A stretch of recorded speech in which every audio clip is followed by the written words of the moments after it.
100,000 cold cases in the United States. They won't be solved with CODIS alone.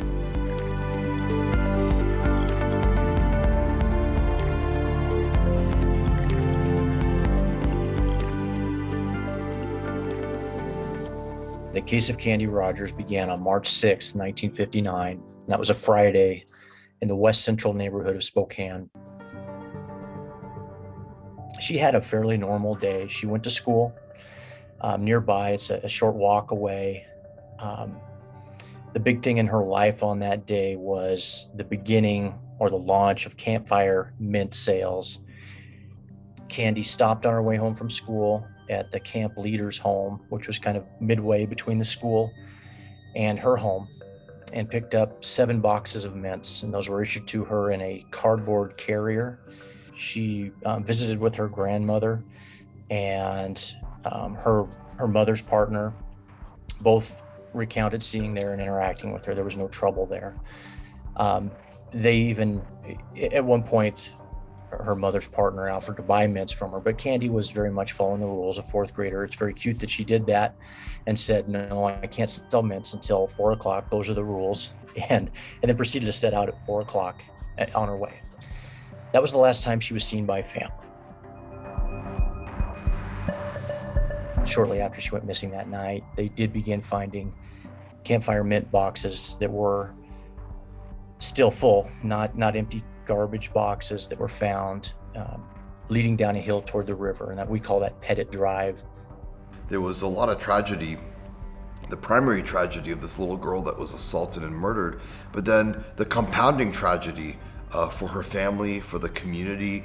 They had a helicopter that was a part of the search, and there was 5 servicemen on board. That helicopter ended up crashing. 3 of the servicemen were killed. It finally came to a conclusion when her body was discovered.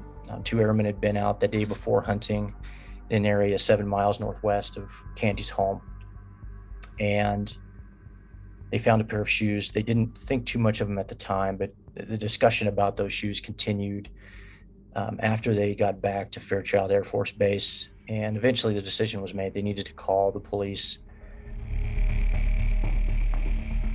It did not take long. It was a matter of minutes before a patrolman made the discovery. What he noticed was a knee sticking out of a brush pile, and that was very close to where the shoes were found. And with that, Candy had been found.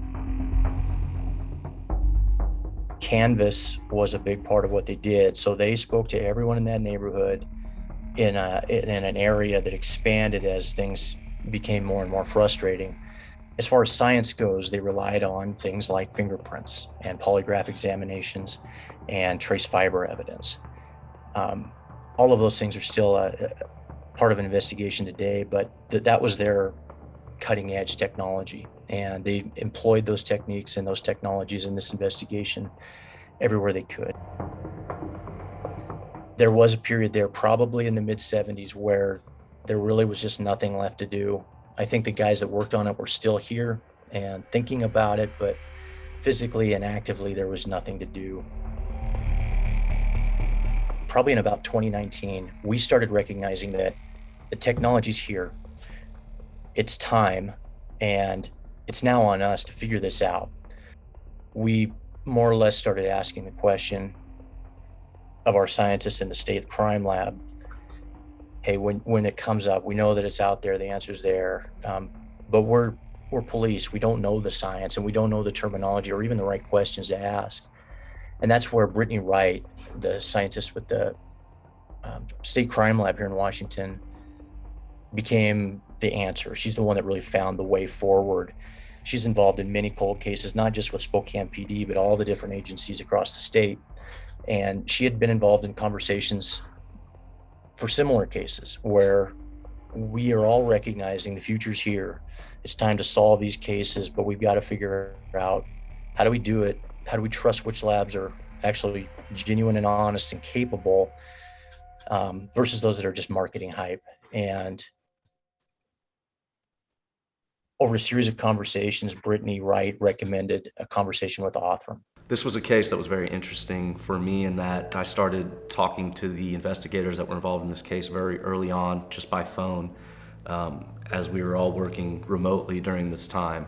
But having those preliminary calls about the case, about what they had tried to do in the past, about the evidence remaining, about their concerns with doing more DNA testing and potentially burning more evidence. I think it was clear after that conversation that, okay, we are on the right path. We just got to get it done.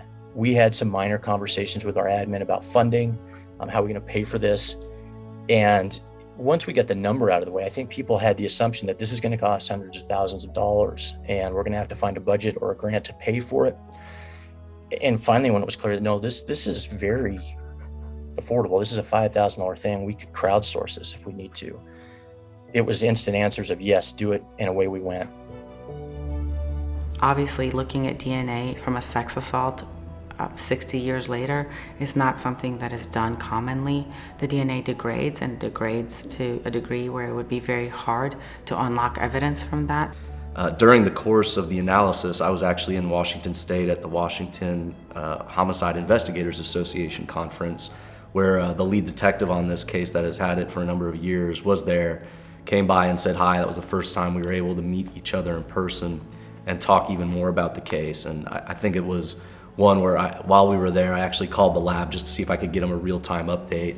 And the update was good. It was that it had passed quality assessment, was going on to sequencing, which is a point where they never even got before. They had tried sequencing in the past and they didn't get back any good data.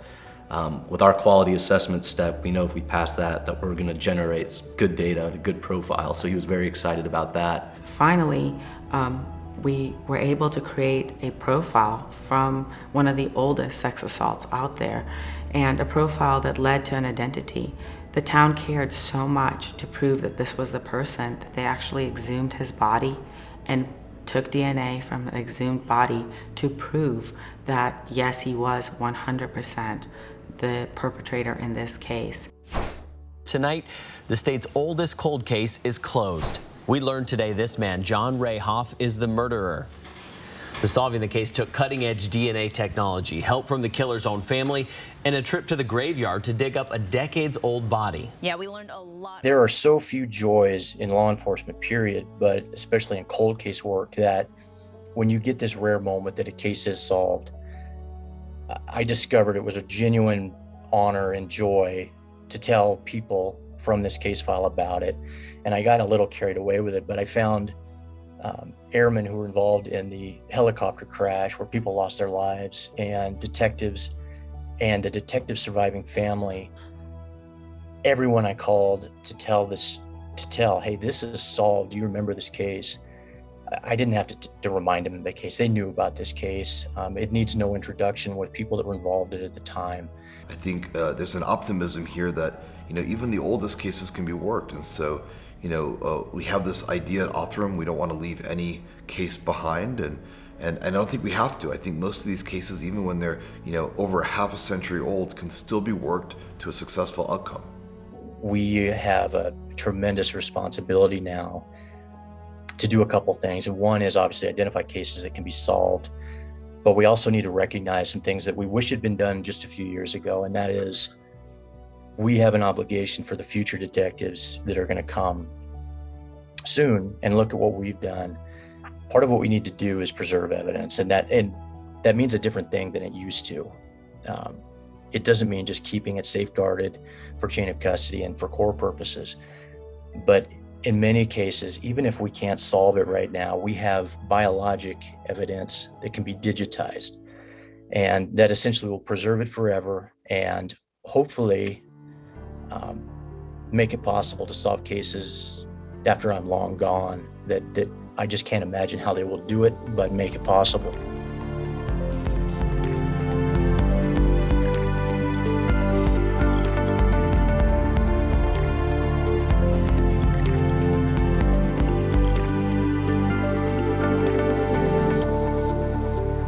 If you want to learn more, come to DNAsolves.com, DNAsolves.com.